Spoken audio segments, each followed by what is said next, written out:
At the Toyota Performance Center in North Carolina, racers train throughout the season to make sure they are as well engineered as their race cars. Here is about fine-tuning the driver the same way the engineers and the teams fine-tune the car. So we are working on heat tolerance training, their aerobic capacity, their muscle mass and their movement, and then their sensory performance. A large population of our drivers are younger. They are in that development age range, so you have kind of 18 to mid-20s. It's a very transitional time of life with a lot of pressure of trying to make it in whatever series they're in order to secure sponsorship and keep going. The culture of this place allows the drivers to have kind of a safe space to develop as people, their communication skills, as well as physically. Among the drivers training at the centre are Canadian racer Mosack and South Carolina native Isabella Robusto. Both are working their way up the NASCAR ladder and hoping to make the big time.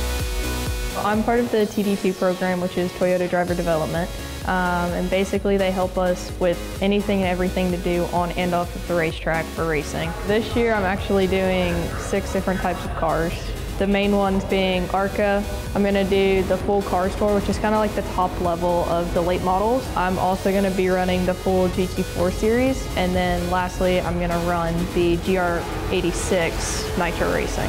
Last year I was primarily doing the Trans Am series in the TA2 class, but also did some ARCA racing and some late model racing to work on my ovals, and that's led me to the opportunity I have this year to run in Xfinity, so I'm really excited about that. This is an amazing facility, and I've been here for about a month and a half now, and it's been a huge help for me just to be able to have the support that these guys give to me, obviously from a physical standpoint, being able to be in shape for these long races, and also the mental side of it, being sharp at the end of the races, but also having the reaction time and the mental clarity you need when you're under that stress as well. They really cover everything, and anything I need help with, they're there to support me.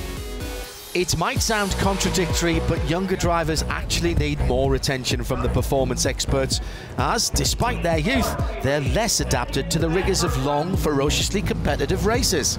3 things are contributing to their heart rate going up in the car. One is the actual physical act of driving, which gets easier the more experience that you have. It takes less energy to kind of physically get the car around. The other is the heat. For every 1 degree Celsius that your core body temperature raises, your resting heartbeat is going to go up 10 beats per minute.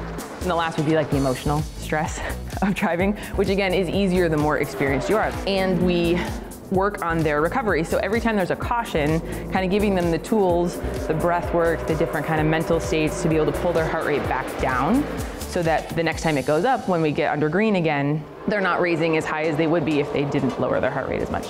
Your heart rate gets really high in the car, and especially when it gets hotter, being able to deal with the stress of the heat.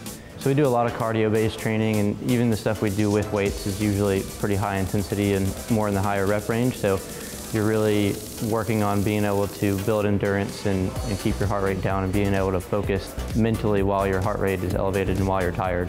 Nutrition is taken just as seriously as the physical conditioning, especially with the younger racers, who are often now living away from home and feeding themselves whilst trying to maintain peak condition.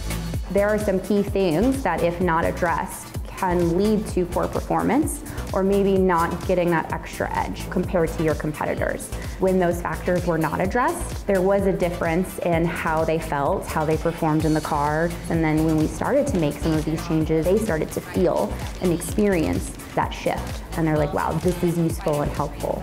When I first started last year, we went into Nutrition 101, which is kind of like the broad things of what you should and shouldn't eat, and then also ways to fix it if you have bad habits. But now it's getting dialed into supplements, as well as my macros, and hit all the marks that we kind of set.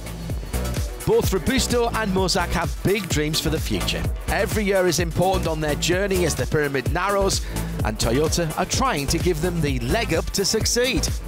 The dream is to race on Sundays. I want to be in the Cup Series, and not only win when I get in the Cup Series, but win in all of the series on the way up there. Hopefully get some good results, and then be able to go full-time in Xfinity next year with a top team and be able to win a lot of races. Dreams to be a Cup Series champion.